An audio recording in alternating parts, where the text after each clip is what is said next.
প্রধানমন্ত্রী হওয়ার জন্য মানতে হবে যেসব শর্ত। প্রধানমন্ত্রী নির্বাচিত হলে কোনো ব্যক্তি দলীয় প্রধানের পদে থাকতে পারবেন না।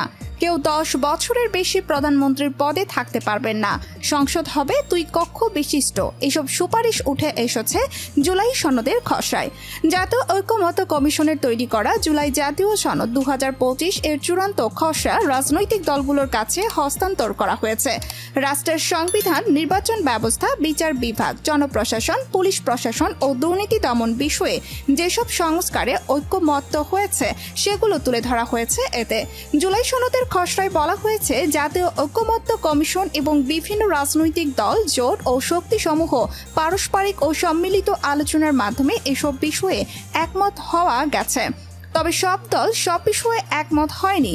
কোনো দল কোনো সুপারিশের বিষয়ে আপত্তি জানিয়েছে। সনদের পটভূমিতে বলা হয়েছে, 1971 সালে স্বাধীনতার ঘোষণাপত্রে বর্ণিত সাম্য, মানবিক মর্যাদা ও সামাজিক সুবিচারের নীতিকে ধারণ করে যে গণতান্ত্রিক রাষ্ট্র ব্যবস্থা গঠনের আকাঙ্ক্ষা বাংলাদেশের জনগণের মধ্যে তৈরি হয়েছিল, দীর্ঘ 53 বছরেও তা অর্জন করা যায়নি। রাষ্ট্র কাঠামোতে একছত্র নিয়ন্ত্রণ এবং ক্ষমতার অপব্যবহারের মাধ্যমে রাষ্ট্রীয় প্রতিষ্ঠানগুলোকে অকার্যকরী ও বিচারহীনতার সহায়ক হিসাবে গড়ে তোলা হয়েছিল।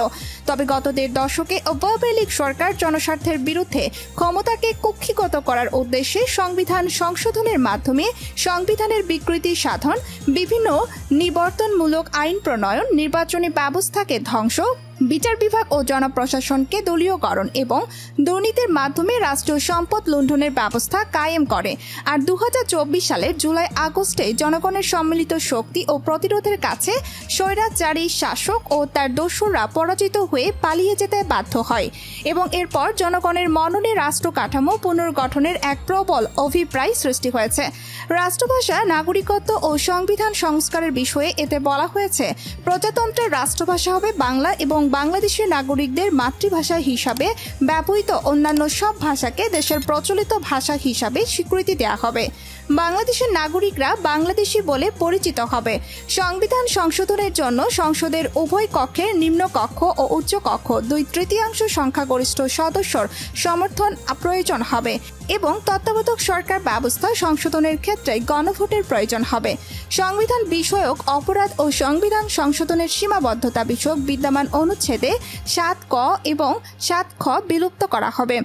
বিদ্যমান সংবিধানের অনুচ্ছেদ 141 ক সংশোধনের সময় অভ্যন্তরীণ গোলযোগের শব্দগুলোর পরিবর্তে রাষ্ট্রীয় স্বাধীনতা, সার্বভৌমত্ব, রাষ্ট্রীয় অখণ্ডতার প্রতি হুমকি বা মহামারী বা প্রাকৃতিক দুর্যোগ শব্দগুলো প্রতিস্থাপিত হবে। তবে প্রধানমন্ত্রী হতে চাইলে কি শর্ত মানতে হবে, যা বাংলাদেশের সংবিধান অনুযায়ী প্রথমত আপনাকে হতে হবে জাতীয় সংসদের সদস্য, বয়স কমপক্ষে 25 বছর হতে হবে, বাংলাদেশের নাগরিক হতে হবে, কিন্তু দ্বৈত নাগরিক হলে চলবে না। সবচেয়ে বড় শর্ত হলো সংসদের সংখ্যাগরিষ্ঠ সদস্যদের সমর্থন পেতে হবে আর রাষ্ট্রপতি সেই সংখ্যাগরিষ্ঠ দলের নেতাকেই প্রধানমন্ত্রী হিসাবে নিয়োগ দেন।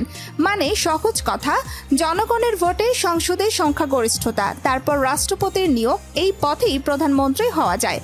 আপনারা কি মনে করেন, প্রধানমন্ত্রীর পদে 10 বছরের সীমা থাকা উচিত? মতামত জানান কমেন্টে। ভিডিও ভালো লাগলে লাইক দিন আর নতুন আপডেট পেতে চ্যানেলটি সাবস্ক্রাইব করে পাশে থাকুন।